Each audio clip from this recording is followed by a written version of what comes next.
Dude goes, "Hey James, first things first, hope you're doing well since the incident in Shinjuku. Uh, Crazy times we live in." Yep. Thank you, bro. I appreciate that. I'm doing great. I'm doing wonderful. Actually, I gotta be, you know what? No, no.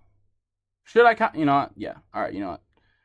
I have so many comments about the whole Shinjuku thing, and I've been trying to figure out what I'm gonna do about it. Am I gonna do like a long video about it? How many times am I gonna comment on it? Am I gonna make a live stream series where I talk about it more? I have so much to say, but long story short, I got some threats after the video, and I've been doing all right, but I've been paranoid since then because I got some threats, and it's the first time I've ever gotten like physical threats in my life. So been paranoid walking around the city. I've been paranoid in my apartment. I didn't sleep very well for a long time. So I'm doing all right though. Thank you. Crazy times we live in. Anyways, I've been thinking about starting a YouTube channel for a long time in a similar style to yours. I think I have a funny enough personality and some interesting things to say. I really enjoy the unfiltered and speak my mind, to a degree, content style. However, I am concerned about how that may affect my future employment opportunities. Reasonable concern. I'm currently in university, but working towards landing a finance role where image and perception are a really big deal. All right, well, employers take that really seriously, not to mention how up the job market is right now. So I might be putting myself in a really bad situation if I act too unprofessional by swearing excessively and talking about controversial topics too brashly. Should I show my face but tone down the swearing and or controversial video topics, or not show my face and speak my mind? If I were to go through with the channel, I would ideally want to show my face to build a connection with the audience, but similarly, I want to speak my mind. Anyways, would love to hear your thoughts on this. If you find this topic interesting enough to make a video on, I'm also happy for you to do that. Cheers. Thank you, brother. Thanks for the email, and I think this is a great question to ask. This is a question that I had when I was starting out in my YouTube journey as well. I'll tell you how it happened for me, because I worried about this for years and years and years. Ever since before high school, man, I've always been a consumer of YouTube. I was a young kid. I was a young gent back in the Chicago suburbs, skateboarding with my friends, playing basketball, playing baseball all the time, but I used to love getting on YouTube and just watching like vloggers talk about, I used to watch these skating vloggers. I used to watch, and then when I got in, beginning of high school, I got into like the gym stuff, and I was watching Matt Ogus and Chris Jones and Elliot Hulse, all types of different cats on YouTube all the time. And I always thought, I want to do that. That looks so fun, just making videos, talking about my opinions. And I felt like I had a lot to say. But I didn't know, I had basically these exact concerns. What are people going to think about me? Is this going to ruin my job opportunities? Am I going to be unprofessional? Should I not show my face and make videos? And so I actually thought about doing the thing where I wasn't going to have my face be on video.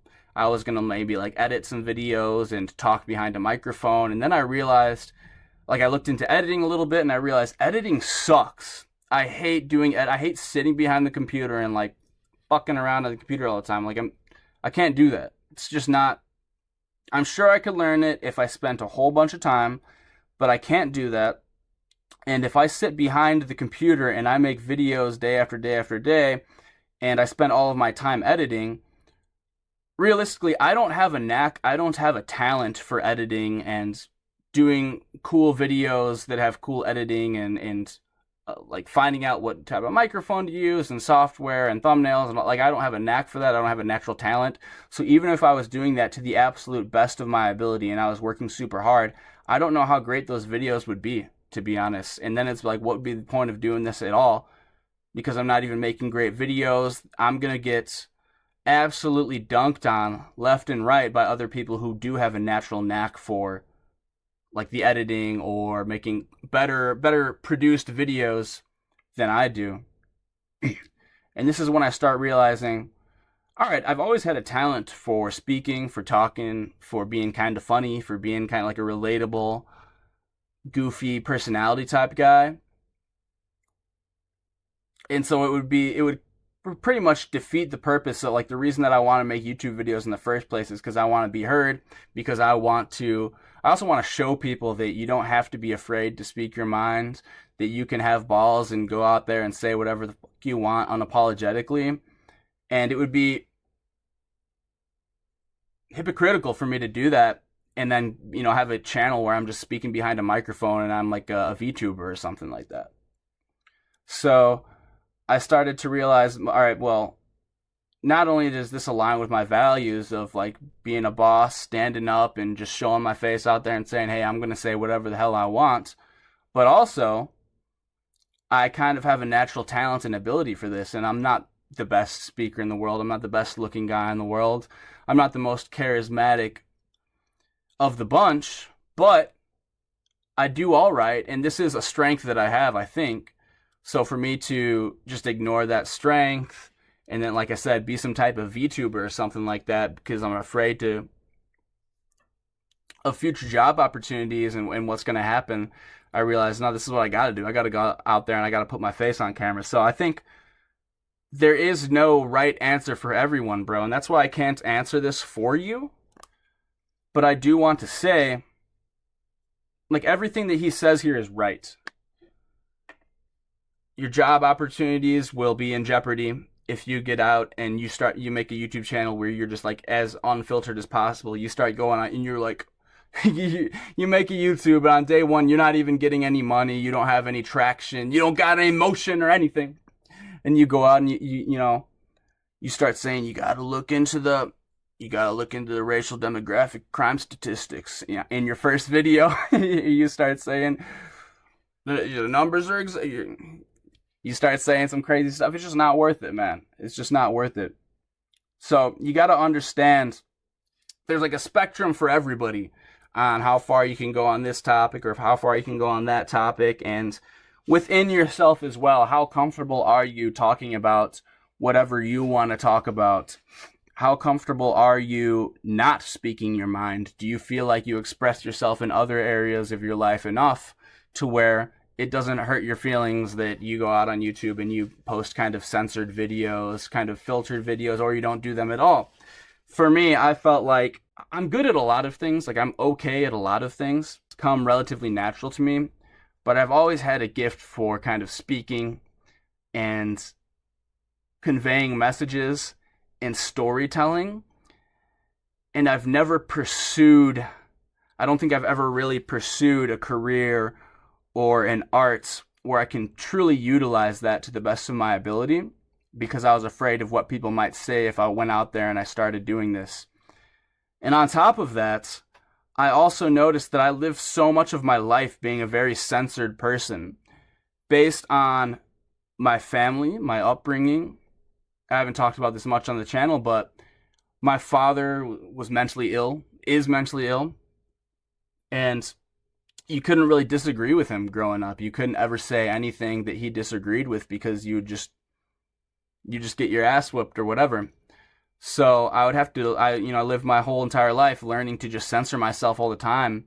And I would be a different person when I was with my friends and with people where I felt like I could really open up. And then I would be a different person at home where I was just quiet and I just avoided conflict all the time, never spoke up. And, as I grow up, as I go through my 20s as a young man or just a man now, I realize how much that has really hindered me in my life and really kept me from being the best person that I could be and being a voice for anyone, but especially young men who maybe feel the same, who maybe feel like they grew up in a household where they can't talk about things, they can't stand up to elders or authorities. And it would be a real shame if I went through the rest of my life and I never actually did this. So for me, it's something deeper than just being a YouTuber and making a couple $100 a month off of YouTube. It's actually a personal journey that I've been on, and that's why I'm doing the YouTube channel and I'm being myself and I'm trying to be unfiltered. I'm not 100% unfiltered, and I've realized that a lot in the last few months since this Kabukicho incident. I've had so many epiphanies that I've yet to talk about on the channel, but I plan to soon. And I've realized I'm still filtering myself quite a bit, even on YouTube, where I try to be this unfiltered guy. So for me, I have to do it. It's not a choice of just like making some money or having like a little fun hobby. This is a personal journey that I'm on, and this is one of the ways that I see myself conquering my fears that have been molded into me since I was a child. My fear of speaking up, my fear of going against the grain, my fear of telling someone the uncomfortable truth or telling someone that I disagree. So this is why I chose it. And I've accepted now at this point in my life, a couple years into doing the YouTube, I've accepted that I can still find jobs. Maybe it's not going to be the best job in the world for me. Maybe I'm not going to make the most money in the world. But even through doing the YouTube, I've had a few different people email me from the States and from in Japan saying, dude, we love your unfiltered videos. We have a small company.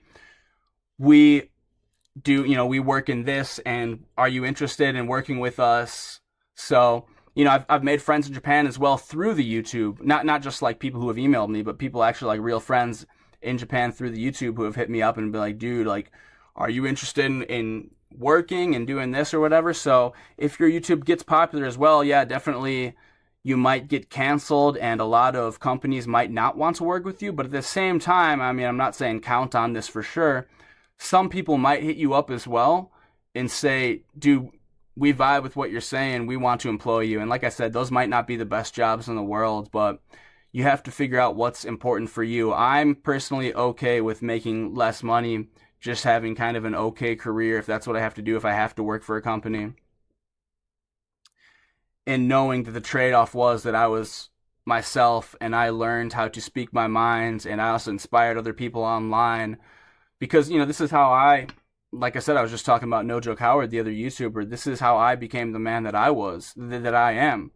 Through, maybe I couldn't meet super inspiring, super charismatic people in my normal everyday life that I thought I could look up to. So I would come home from school and I would start watching YouTube from people who were doing cool stuff around the world, whether it be No Joke Howard, Elliot Hulse, Matt Ogus, Chris Jones. I used to watch the Hodge twins a lot.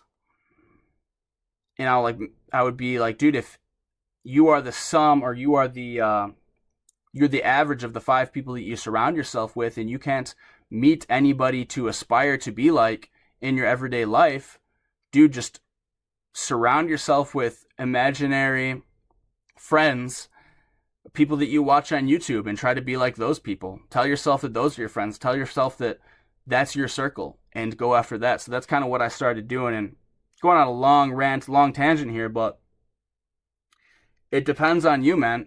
Like, if you feel this passion burning inside of you, like, I have something to say, and it's gonna bug me if I don't say it. If I'm on my deathbed and you have 2 options, you have extra money in the bank when you die, and an easier life because you had more money, and you didn't speak your mind, and you didn't talk about these issues that you wanted to talk about on YouTube. And then you have the other one where you had maybe a little bit more difficult life. Maybe you got canceled. Maybe you couldn't make as much money. You couldn't get as many jobs. But you can lay your head down on your final deathbed and be like, yeah, dude, I didn't hold anything back. I was a real one. I told people what it was, and I inspired a lot of people. And, I inspired my kids. That's something I think about a lot as well. I think, in the next 5-10 years, I want kids. And I had that thought recently where it's like, I'm pretty censored, like, especially when it comes to like political matters. I'm very censored, not even just on YouTube, but like in my personal life as well. People will be ranting about politics to me, and occasionally I'll have an opinion. I'm not the most political guy, but occasionally I'll have an opinion and I won't say it because I just want to avoid conflict. And of course, I'm not saying that you should get into arguments with everybody who ever says that's problematic or whatever. But there are certain times that you can have discussions. And I just thought, like, if I have kids, and of course they're going to know what my views are in the house, but what do they see me like a social gathering, or we're at dinner at somebody's house and people are ranting about this and that, and I'm not speaking up, not because just to avoid a fight, but I'm not speaking up because I'm afraid of conflict. And I don't want kids to see like, oh man, like their father's always shutting his mouth, always holding his tongue, afraid to speak up about things. But you know, when we get back at the house, he's so loud about this issue or that issue. So I just thought I want to set an example because I grew up where I had to censor myself all the time, and I always had to keep my mouth shut, and I never wanted to stir the pot or stand up to anyone because if I did, I would get punished for it big time. And I don't want my kids to think like that. I want my kids to think like, yo, you can speak up. You can tell anybody that they're a dumbass. You can tell anybody, don't treat me like that. Shut the hell up, man. So that's the man that I'm trying to be and the example that I'm trying to set for my kids. So basically, this guy's question is, should I go out there and be uncensored and start an uncensored YouTube channel? If I do start this uncensored YouTube channel, how uncensored should I be? He's got job opportunities. He's got offers maybe coming his way in finance, bro. That, you know, just completely, it's up to you, man. Everybody's different, and I hate to be a fence sitter and just say that, but really, it comes down to what your values are. If you think that you're going to be on your deathbed and you're going to be freaking out if you never made that YouTube channel or never made an attempt to get out there and speak your mind, then dude, make the YouTube channel, get out there and start yapping, bro. But if it's really not that important to you and it's just like some type of hobby that you're thinking about doing on the side just for fun, yeah, man, then stay away from it. Put more value on your career and just, you know, living a simple life and making your money, and there's nothing wrong with that. It really depends on you, bro.